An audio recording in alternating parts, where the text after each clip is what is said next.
believed I could win. Of course. So for that reason, if I have to self-delude, then I will self-delude, and I will convince myself that I am here to destroy all 10 of them. And I will say it in a way where at least 7 of them believe me.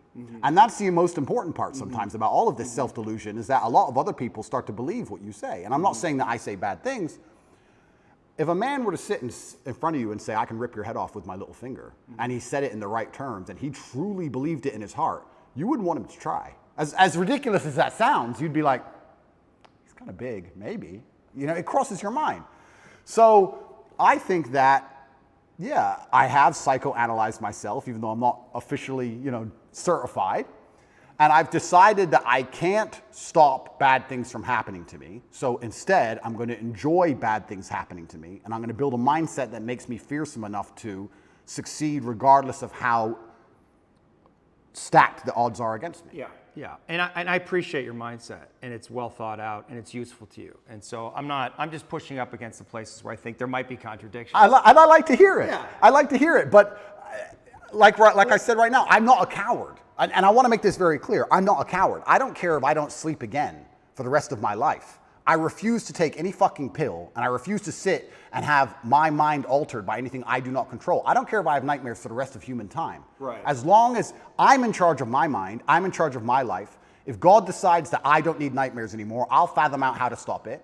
If God decides I need to wake up in the middle of the night in a sweat, fearful or afraid they're coming to get me, then that's God's plan for me, and that's what I'm going to deal with. I'm not a coward. I'm not afraid of any of these things. I'm not afraid of feeling bad. I'm not afraid of anxiety. I'm not afraid of panic. This is one of the things I think a lot of men out there struggle with, is they're so worried and afraid of bad feelings. And to me, that's just showing that you've had an easy life. Like, there's real people out here who are trying to kill you. There's people out here who put a knife in your neck. You're scared of what? Feeling sad? Who cares? Like, there's real problems. What are you worried about feeling sad for? Who gives a shit? I could feel sad for the rest of my life, and I guarantee, 1, nobody would know, and 2, I would be monumentally successful regardless. So why are we even talking about it? I have no fear for a negative feeling. I have fear for me not being able to provide for my children. I have fear for people who rely on me not being provided for and cared for, but I don't have I don't wake up and go, I'm worried if I might feel sad today. Who cares? Who cares?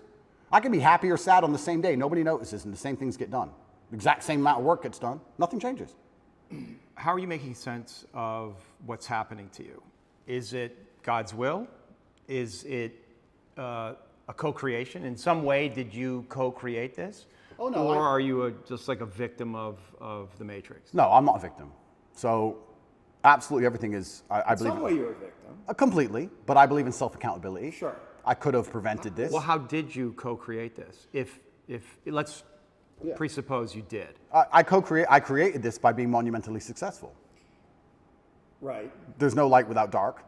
Equal and opposite force. But you said you were excited about it, so maybe there's some way you actually wanted this. I didn't want this. In fact, I had conversations with Tristan for a long time, and I kept saying Icarus to him. When I would decline, I would decline certain podcasts.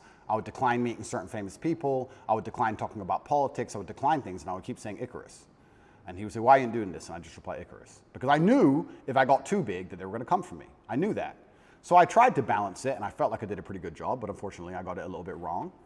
My fault. I got it wrong. I put myself here. But I also don't believe that there's any light without dark. It's yin and yang for a reason.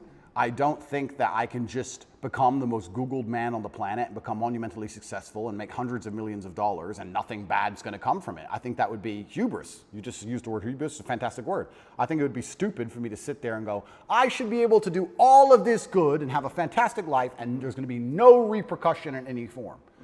I knew this was coming to the point where I literally sat with Tristan about 3 weeks before it happened and said, we're fucked.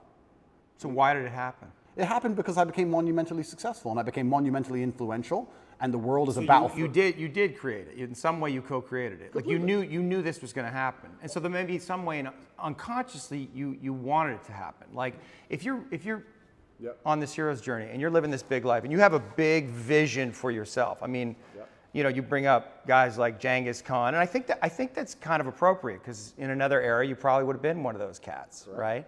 So now we're here, and maybe you need this in some way, need this test to really feel yourself, to know how strong you actually are. I mean, I know what you're saying.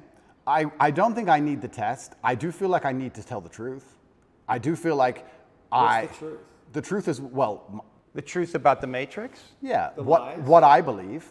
And I do believe that I have a responsibility because of my massive platform. Yeah. And I do believe that the responsibility is for me to do my best to educate people in a way that's going to make them happy. And I know I could have sold my soul 1,000 times, and I know I could have avoided this, and I know I could have not said certain things, and I understand all of that. I wasn't looking for a war this large. I wouldn't say I was looking for it, but I wasn't ignorant to the fact that it might happen, and I wasn't afraid. You didn't